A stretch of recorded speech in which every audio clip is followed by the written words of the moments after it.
மனிதாபிவிருத்தி தாபனத்தின் ஆலோசகர், அதேபோன்று ஜெனிகல் பணிப்பாளர்,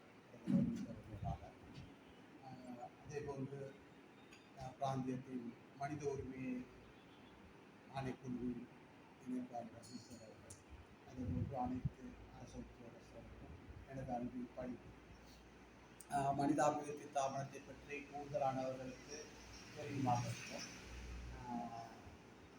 குறிப்பாக மனித உரிமையை மையப்படுத்திய செயற்திட்டங்களே கடந்த சுனாமிக்கு பிறகு இந்த பிரதேசத்தை மேற்கொண்டது. அதன் பரிணாம வளர்ச்சியோடு இன்று உலகளாவிய ரீதியில் சர்வதேச ரீதியில் இருக்கின்ற சில விடயங்களையும் அத்தோடு எங்கள் நாட்டுக்கு தேவையான விடயங்களையும் மனிதாபிவிருத்தி தாபனம் செய்து இந்த பிராந்தியத்தில் சேவையாற்றி கொண்டு வருகிறது. அது அரச துறையாக இருக்கலாம், தனியார் துறையாக இருக்கலாம், பொதுமக்களுக்காகவும் இருக்கிறது. இந்த திட்டத்தை சர்வதேச குளோபல் இன்ஸ்டிடியூஷன் என்ற நிறுவனத்தோடு மனிதாபிவிருத்தி தாபனம் இலங்கையிலே குளோபல் இன்டர்நேஷனல் முதலாவது திட்டம் ஆரம்பித்தது.